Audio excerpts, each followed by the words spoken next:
You know that feeling when you buy your first house? That mix of pride and terror, knowing you're responsible for every creaking floorboard and leaking pipe? I thought I was ready for it. I thought I'd done my research. But nothing prepares you for discovering that someone or something might have been living in your home the entire time. This is what happened to me last spring, and I still can't sleep without checking every locked door twice. I closed on the house in late March. It was a 1,960 seconds colonial, with good bones but cosmetic issues, peeling wallpaper, outdated fixtures, a kitchen that hadn't been touched since the Reagan administration. But it was mine. The first night I slept there, I felt this overwhelming sense of accomplishment. I'd made it. I was a homeowner. The second night, I heard the breathing. It started around 2 a.m. I woke up to this wet, rhythmic sound coming from somewhere above my bedroom. At first, I thought it was the wind or maybe pipes knocking. But the more I listened, the more it sounded distinctly organic, like someone struggling to breathe through fluid-filled lungs. That deep, rattling wheeze you hear in hospitals. I tried to ignore it. I told myself it was an old house settling, maybe an animal in the walls. I put in earplugs and went back to sleep. But the next night, it was louder, and the night after that, louder still. Always starting around 2 a.m., always that same wet, labored breathing pattern, always coming from the attic. I'd only been in the attic once, during the home inspection. It was just raw insulation, exposed beams, and boxes left by the previous owner. Nothing unusual, but I couldn't shake the feeling that something was wrong. The rhythm of the breathing was too deliberate, too measured. It sounded almost patient. By the end of the first week, I wasn't sleeping anymore. I'd lie awake listening to that sound, trying to convince myself it was anything but what it sounded like. My friends told me to call an exterminator, check for raccoons or squirrels. But I knew what animal sounds were like. This was different. This was human. On the 10th night, I couldn't take it anymore.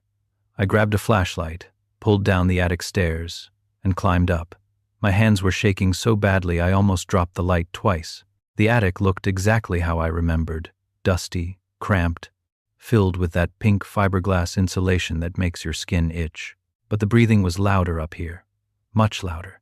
It was coming from the far corner, near a small rectangular vent I'd never paid attention to before. I walked toward it, every instinct screaming at me to turn around and leave. The breathing got wetter, more strained, as I approached. I knelt down in front of the vent and shined my light through the slats. At first, I couldn't see anything but darkness. Then I realized there was space behind it. A crawl space I didn't know existed, and the breathing was coming from inside. My heart was pounding so hard I thought I might pass out. I pulled at the vent cover, and it came off easily, like someone had removed it many times before. Behind it was a narrow opening, maybe 2 feet wide and 3 feet tall. I shined my light inside. The crawl space extended back about 15 feet. The wooden beams were covered in scratches, tally marks, hundreds of them, carved deep into the wood. Someone had been counting something. Days, maybe, or years. At the far end of the crawl space, I saw a pile of old blankets. They were arranged almost like a nest. Next to them were empty food wrappers, water bottles, and this made my stomach drop a medical bracelet with a name engraved on it. Daniel Pritchard. The breathing stopped. Just like that. Complete silence.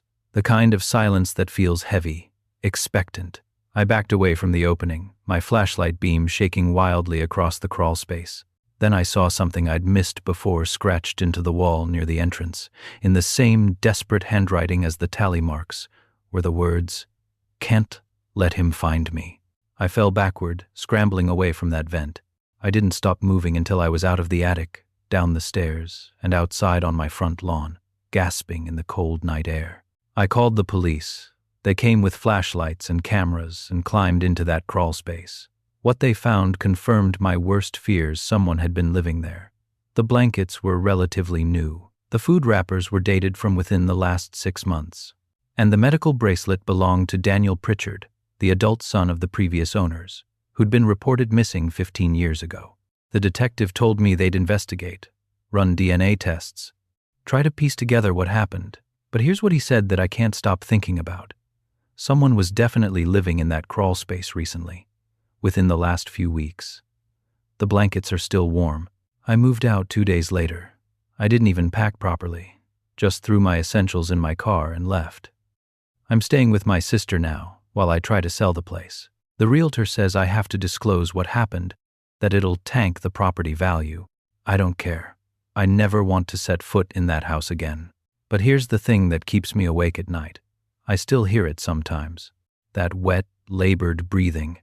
It doesn't matter where I am, my sister's guest room, a hotel, even in my car when I'm driving. I'll hear it, faint but unmistakable, like it's coming from just behind me. Like whatever was in that crawl space followed me out, and sometimes, late at night, I wonder if it's Daniel Pritchard I hear breathing, or if it's whatever he was hiding from. I hired a lawyer to handle the sale. I never went back to that house. Last I heard, they found evidence of multiple people having used that crawl space over the years. The police think it was used by squatters or someone hiding from the law. They never found a body. They never found Daniel. But sometimes I look up the address online, checking the property records, and I see new owners moved in last month. I wonder if they hear it too. I wonder if they've found the vent yet. God help them if they have. I used to think paranoia was something that happened to other people. The kind of thing you read about online where someone convinces themselves they're being followed or watched. Then it happened to me. And I realized paranoia isn't irrational fear, it's your brain screaming at you that something is very, very wrong. This started 3 months ago on a drive home from work, and it hasn't stopped. Not really. I work the late shift at a distribution center about 20 miles outside of town. My shift ends at 11 p.m., and the drive home is mostly empty highway and dark back roads cutting through farmland. I've done this drive hundreds of times. I know every turn, every stop sign, every stretch where the streetlights give out, and you're driving by moonlight alone. About 3 months ago, I started noticing a car behind me, a dark sedan, older model, with one headlight dimmer than the other. At first, I thought nothing of it. Lots of cars take that route, but then I saw it again the next night, and the night after that. Always appearing at the same spot right after the overpass near mile marker 47. It would pull onto the highway behind me and maintain the exact same distance. Not too close, not too far. Just there, following. I couldn't make out the driver through the glare of the headlights, but I could feel them watching me. You know that feeling, right? When you can sense someone's eyes on you even though you can't see them? I started paying attention. Every single night, without fail, that car would appear at mile marker 47 and follow me for the next 12 miles until I turned onto the road leading to my neighborhood. Then it would keep going straight, disappearing into the dark. After 2 weeks of this, I mentioned it to my coworker, Marcus. He laughed it off, said I was probably just noticing a pattern where there wasn't one. Confirmation bias, he called it. But I knew better. This wasn't coincidence. This was deliberate. I decided to test it. I left work an hour early one night, thinking I'd avoid whoever it was. I got on the highway, past mile marker 47, no car. I started to relax, thinking maybe Marcus was right. Then, at mile marker 52, the sedan appeared out of nowhere, pulling onto the highway from a side road I didn't even know existed. Same car, same dim headlight, same measured distance behind me. My hands started sweating on the steering wheel. I sped up. The car sped up, maintaining that exact same gap between us. I slowed down to 50 in a 65 zone. The car slowed down too, perfectly matching my speed. It was like they were tethered to me, locked in formation. I tried switching routes. I took back roads through residential neighborhoods, winding streets I barely knew. The car always found me. Sometimes it would disappear for a few minutes, and I'd think I'd lost them. Then I'd see those mismatched headlights in my rearview mirror again, always at that same measured distance. I tried leaving at different times, 9 p.m., midnight, even 4 a.m. once when I covered someone's shift. Didn't matter. The car always appeared. Always followed. Never got closer. Never fell behind. Just there, constant and patient. I thought about calling the police, but what would I say? Someone is driving on the same road as me? They'd think I was crazy. Hell, I was starting to think I was crazy. Then one night, about 6 weeks into this, I snapped. I couldn't take it anymore. I pulled into an empty shopping center parking lot, one of those dead strip malls with half the stores boarded up. I put my car in park, grabbed my phone, and got out. My heart was hammering, but I was done being passive. I was going to record this person, get their license plate, force them to explain why they were following me. The sedan pulled into the parking lot behind me and stopped about 50 feet away. The engine was running, the headlights pointed right at me. I started walking toward it, my phone held up to record. The glare made it impossible to see inside, but I could make out a silhouette in the driver's seat. Completely still, not moving at all. "Hey!" I shouted. "Why are you following me?" No response. The figure didn't move. I kept walking, my legs shaking. I was maybe 20 feet away when my phone rang. The sudden sound made me jump, nearly dropping it. I looked at the screen. The caller ID showed my own number. That's impossible. I was holding my phone. But there it was, my number, calling me. I stared at it for a second, my brain refusing to process what I was seeing. Then I answered it. "Hello?" There was a pause. Then I heard my own voice, not quite right, slightly off, like a recording played through a bad speaker, say, "Get back in your car and drive home. Don't stop. Don't look back." Quote. The line went dead. I stood there, frozen, phone still pressed to my ear. When I finally looked up, the sedan's headlights were off. I could barely make out the shape of it in the darkness. The driver was still there, still sitting completely motionless behind the wheel. Then the interior light flickered on for just a second, long enough for me to see the driver's face. It was me, not someone who looked like me, not a resemblance. It was my face, my clothes, my exact posture, staring back at me with an expression I'd never seen on my own face before. Empty, cold, patient. The light went out. I ran back to my car, fumbling with my keys, my hands shaking so badly I could barely get the door open. I threw myself inside, locked the doors, and peeled out of that parking lot doing 60. I didn't check my rearview mirror. I couldn't. When I finally got home, I sat in my driveway for 20 minutes before I had the courage to get out. I checked every window, every door, made sure everything was locked twice. I didn't sleep that night. Or the next. I still see the car sometimes. Not every night anymore, but often enough. It still appears at mile marker 47, still follows at that same measured distance. But now I never stop. I don't look at it too closely. I just drive straight home, lock every door, close every curtain, and try not to think about who or what was sitting in that driver's seat. And I never answer my phone anymore when I see my own number calling. I switched jobs last month. I work day shifts now. Different route home, different everything. But sometimes, when I'm driving at night for whatever reason, I'll see a dark sedan in my rearview mirror with one headlight dimmer than the other. And I have to remind myself to breathe, to keep driving, to not pull over, because I don't know what happens if I stop again. I don't know what it wants. And I'm terrified to find out. Kids have imaginary friends. It's normal, developmentally appropriate, the pediatrician said. A sign of creativity and healthy cognitive growth. I believed that right up until my daughter's imaginary friend started telling her things about my past that no one alive should know. This is about Mr. Whisper, and why we're leaving our home in the middle of the night. My daughter Emma is 6 years old. She's bright, funny, and has always had an incredibly vivid imagination. She creates elaborate stories about kingdoms in our backyard, gives voices to her stuffed animals, and plays pretend with an intensity that's honestly impressive. So, when she mentioned her new friend, Mr. Whisper, about 4 months ago, I didn't think twice about it. He's very tall, she told me at breakfast one morning, and he wears old-timey clothes like from your old movies, Daddy. He only visits at night when it's very quiet. I smiled and asked her what they talked about. She said Mr. Whisper told her stories about when I was little. That seemed sweet. Her imaginary friend was interested in my childhood. Kids incorporate family narratives into their play all the time. But then she said something that made me pause. Mr. Whisper says your mommy's name before she got married was Catherine Holloway. That's a pretty name. I put down my coffee.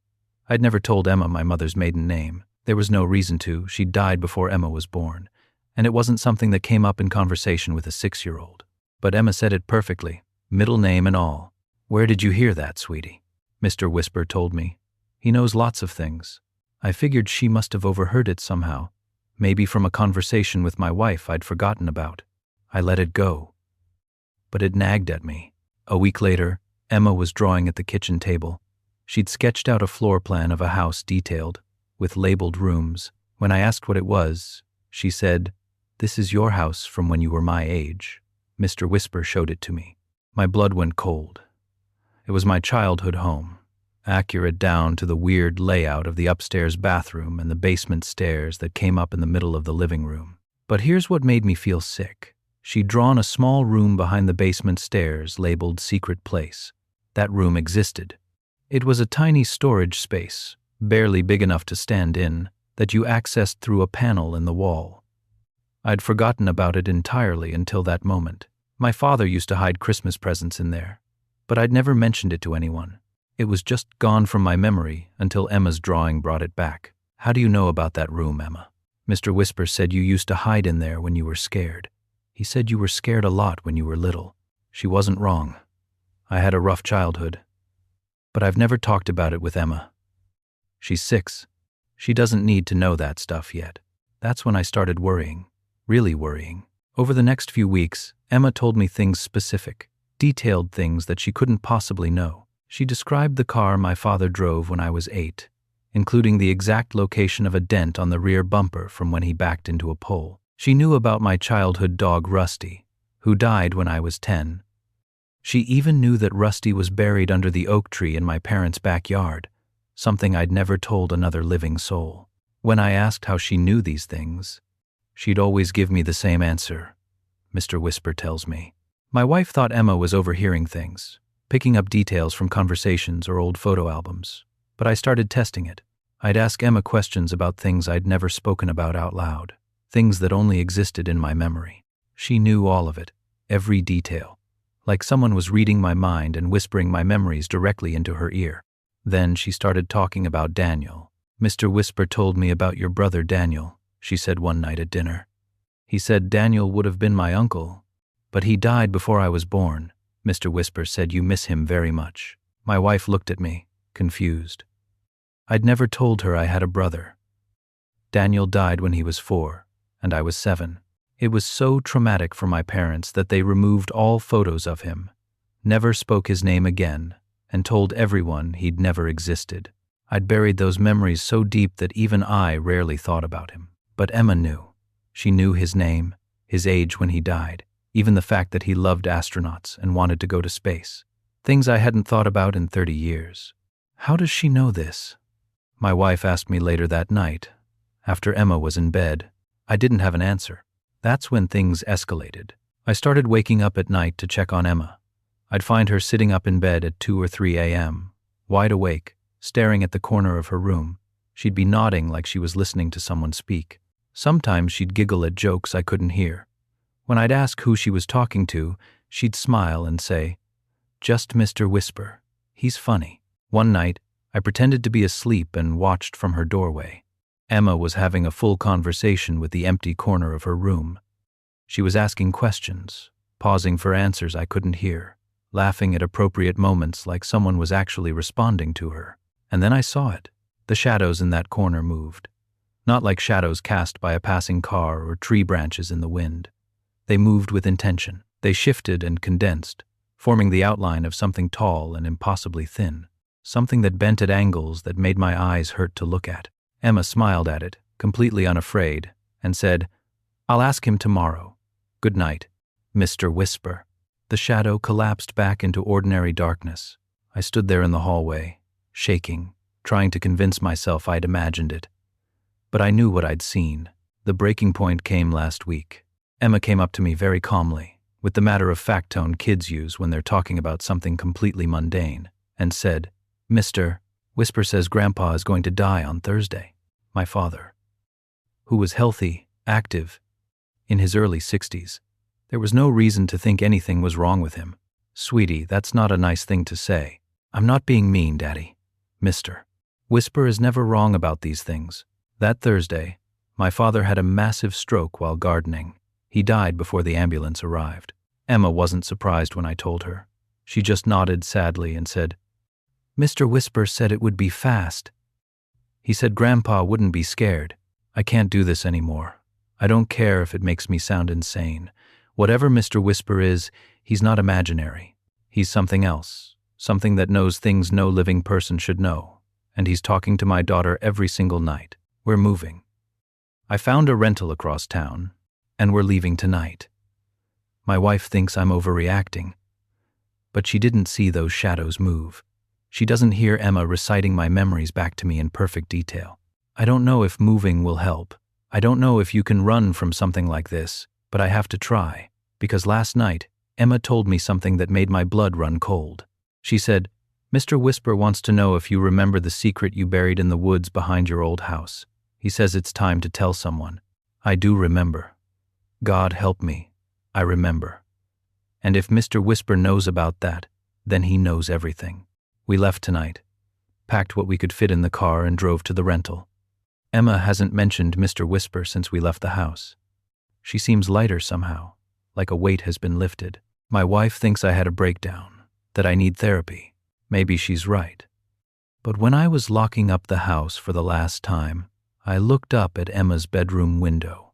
The shadow was there, pressed against the glass, watching us leave. I don't know if we escaped it, or if we just brought it with us. Technology is supposed to make us feel safer, right? Security cameras, smart locks, motion sensors, all designed to give us peace of mind. But what happens when that technology shows you something impossible? Something that proves you're not alone, even when you're certain you are? This happened to me last month, and I haven't been able to sleep in my own house since. I live alone in a small 2-bedroom house in a quiet suburb. It's a safe neighborhood, but after a string of break-ins last winter, I decided to install security cameras. Nothing fancy, just a ring setup with cameras at the front door, back door, and driveway. They're motion activated and save clips to the cloud. You get a notification whenever movement is detected. I check them occasionally, mostly just to delete dozens of clips of neighborhood cats and delivery drivers. It became background noise, my phone buzzing with alerts I'd ignore because they were never anything important. Last month, I got an alert at 2:47 a.m. My phone lit up on my nightstand, motion detected at back door. I was in bed, half asleep, and figured it was a raccoon or possum. We get a lot of wildlife wandering through the yard. I almost ignored it, but something made me check the app. The thumbnail image made me sit up immediately. My back door was open, just slightly ajar, like someone had nudged it open and left it that way. I know I locked that door before bed. I always check twice, it's a habit from living alone. I tapped the notification to watch the full video. The footage showed my back door in the frame, the porch light casting a pale yellow glow. For the first few seconds, nothing happened. Just an empty doorway, slightly open, with darkness visible inside my house. Then someone walked into frame, not from outside, from inside my house. They stepped out onto the back porch, moving slowly, deliberately. They were wearing my jacket, a gray windbreaker I keep by the front door, my shoes, even my baseball cap. I could see the logo clearly in the video. But I was watching this from my bed, wearing pajamas. The figure stood there at the doorway for a moment, completely still, facing the camera. Their face was obscured by the hood of the jacket, pulled low, but their posture was wrong, too stiff, like they were holding themselves in a position that wasn't natural, weren't comfortable. I sat frozen in my bed, phone clutched in my hand, barely breathing. This had to be some kind of mistake, a glitch. Maybe the timestamp was wrong, and this was old footage from earlier when I'd taken the trash out. But I hadn't taken the trash out. I'd been home all evening. The figure stood there for exactly 3 minutes. I know because I checked the timestamp 2 hours 47 minutes and 23 seconds to 2 hours 50 minutes and 23 seconds. They didn't move at all during that time, didn't shift their weight, didn't look around, just stood there facing the camera, like they were posing for a photograph, or like they wanted me to see them. Then they turned and walked back inside my house. The back door remained open for another 30 seconds before swinging shut on its own. I heard the footsteps, in real time, while I was watching the video. Footsteps in my hallway, coming from the direction of the back door, moving toward my bedroom. I locked my bedroom door and called 911. I whispered into the phone that someone was in my house, that I could hear them moving around. The dispatcher told me to stay in the room with the door locked, that police were on the way. The footsteps stopped right outside my bedroom door. I stared at the gap under the door, waiting to see a shadow, some sign of movement. But there was nothing, just silence. Then I heard the back door open and close again, distantly, like whoever it was had left. Police arrived 6 minutes later. They cleared the house with flashlights and weapons drawn, checking every room, every closet, every possible hiding place. They found nothing. No signs of forced entry, no disturbed belongings, nothing taken. The back door was locked from the inside, deadbolt engaged. "Are you sure someone was here?" one officer asked, not unkindly. I showed him the video. He watched it twice, frowning. "That's definitely concerning," he said. "But we can't find any evidence of an intruder. Is it possible this video is from an earlier time?" I checked. The timestamp was accurate. The video was recorded at 2:47 a.m. that night, just minutes before I'd watched it. The officer suggested I change my locks, check my windows, maybe install an alarm system. They took a report and left.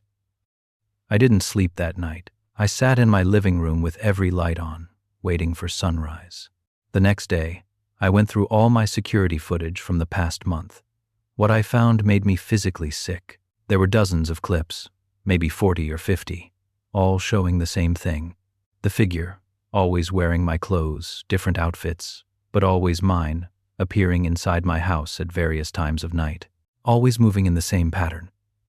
Emerging from somewhere inside the house, standing at the back door facing the camera for exactly 3 minutes, then walking back inside toward my bedroom. The clips went back almost 2 months. Early November, which meant this had been happening for weeks before I'd noticed. Whoever this was had been coming into my house regularly, wearing my clothes, and I'd been asleep the entire time. I called the police again. They came back, reviewed the footage, and seemed genuinely disturbed. They dusted for prints, checked the locks again, searched the house even more thoroughly. Nothing. No physical evidence that anyone had been there except for the videos themselves. "Have you given anyone a key to your house?" a detective asked. I hadn't. I live alone. My parents have a spare key, but they live 3 states away. Any ex-partners, roommates, friends who might have access? No one. I changed the locks after I moved in specifically because I didn't know who might have keys from the previous owner. They couldn't explain it. They suggested I install more cameras, get better locks, maybe stay somewhere else for a while until they could figure out what was happening. I'm staying with a friend now. I haven't been back to my house except to pack some clothes and essentials. But here's the thing that keeps me awake at night. I'm still getting alerts. Even though I'm not living there anymore, the cameras are still active. And the figure is still appearing. Same pattern. Same 3 minutes of standing and staring at the camera. Still wearing my clothes, even though I took all my clothes with me when I left. 2 nights ago, the figure did something different. Instead of just standing there, it walked up to the camera, leaned in close, so close that the motion sensor light brightened, illuminating the face under the hood. It was my face, exactly my face.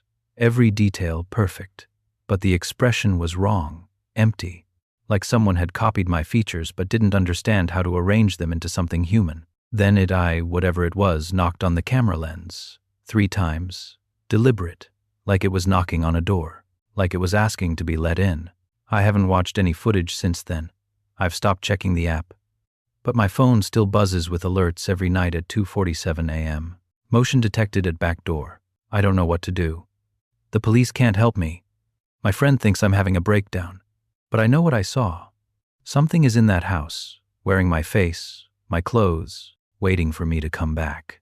And I don't think it's planning to leave. I put the house on the market yesterday. I don't care if I lose money on the sale. I'll never step foot in there again. The realtor asked if there's anything she should know about the property. I didn't know what to say. How do you explain this? Last night I got one more alert. Against my better judgment, I watched the clip. The figure was there, like always. But this time it was holding something. A sign, written in my handwriting. It said, "I'll wait." I deleted the app. I don't want to know if it's still there. I don't want to know what happens if I go back. When you're a landlord, you expect certain problems. Late rent, maintenance issues, noise complaints. What you don't expect is to discover someone's been living in your property without your knowledge or permission. And you definitely don't expect to find out they have a key you never gave them. This is what happened in my basement apartment.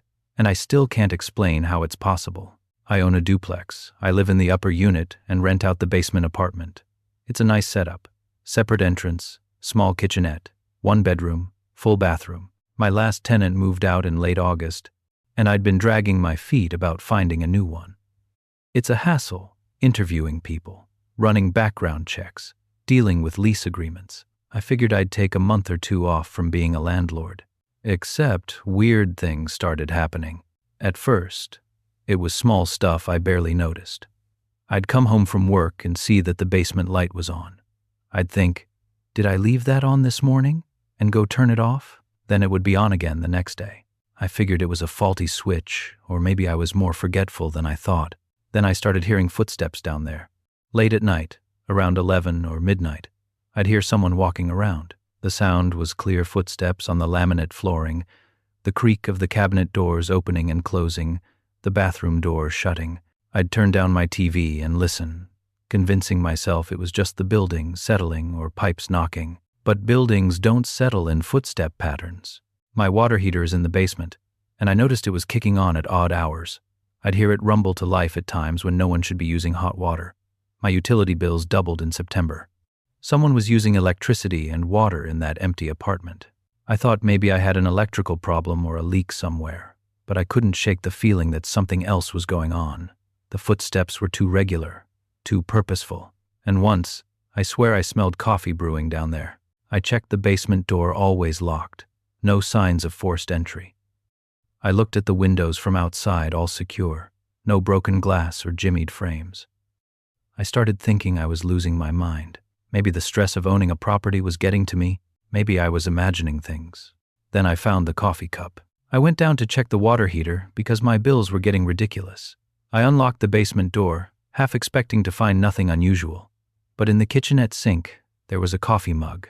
A clean mug that hadn't been there 3 days earlier when I'd last checked the place. Someone had used my basement, made coffee, and washed their cup. That's when I installed a camera in the stairwell, pointing at the basement entrance.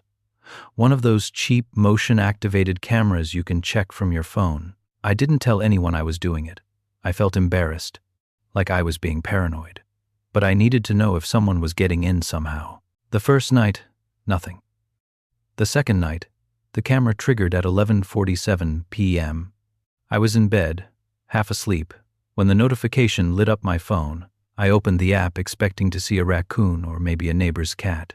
What I saw made my blood run cold. A man was climbing through the basement window, not breaking in violently, but carefully, methodically, like he'd done it many times before. He was middle-aged, balding, wearing a business suit like he'd just gotten off work at an office. He squeezed through the narrow window. It's one of those ground-level windows, maybe 2 feet wide, and dropped down into the basement with practiced ease. I sat up in bed, heart hammering, watching on my phone as this stranger moved through my property like he owned it. He took off his suit jacket and hung it on the back of a chair. He opened the fridge, which should have been empty, and pulled out a container of leftovers. He microwaved them, ate at the small table, and washed his dishes when he was done. Then he turned on the TV, the one I'd left behind because it was old, and I figured the next tenant might want it, and settled onto the couch like he was relaxing after a long day. He was living there. This man was using my basement apartment like it was his home. I called the police immediately, whispering urgently into the phone. "There's someone in my basement. I'm watching him on camera right now." He broke in through the window. They arrived within 10 minutes quietly. No sirens. I met them outside and showed them the live feed. We could see the man on the couch, watching TV, completely relaxed. The officers approached the basement window, announced themselves, and entered. They arrested him without incident. He didn't resist, didn't run, just stood up calmly, hands raised, like he'd been expecting this. His name was Richard Dunmore. He'd been evicted from his apartment across town 2 months earlier and had been homeless since. Somehow, he'd found my vacant basement and had been squatting there for almost 3 months. Every night, he'd come home from wherever he spent his days, squeeze through that window, and live in my property like it was his apartment. The police said he'd been careful, no damage, no stealing, nothing overtly malicious. He'd even been buying his own groceries and keeping the place relatively clean. They called it trespassing and unlawful occupancy.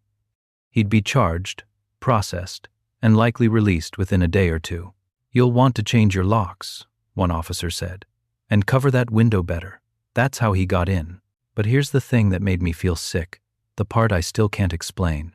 When they searched Richard, they found a key in his pocket. A proper key that fit my basement deadbolt. Not a copy, not a bump key, a legitimate key that worked perfectly. Where did you get this? I asked him.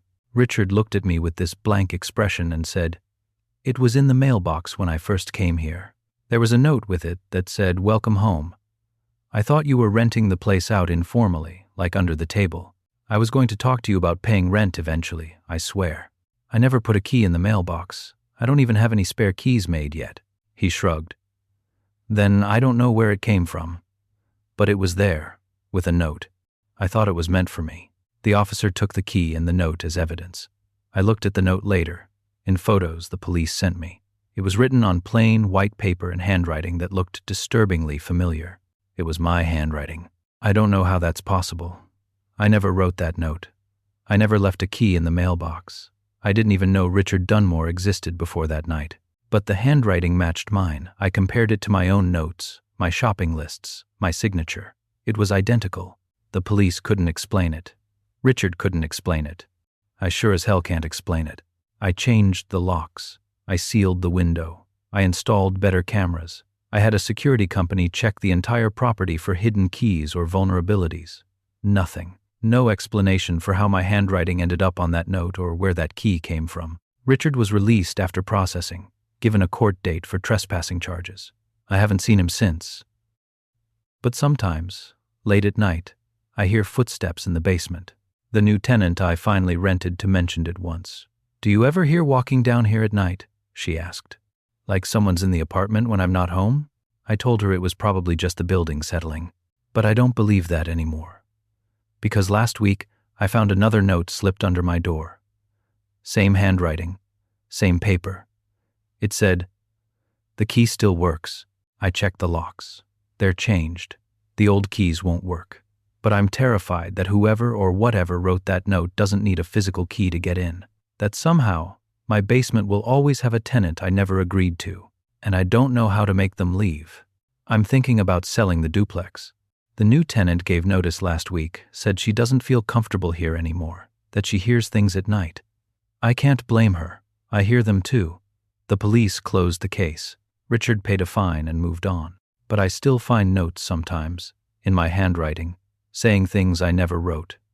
The last one said, Thank you for your hospitality. I don't know who I'm hosting. I don't know why they chose my property. And I'm afraid I'll never be able to make them leave.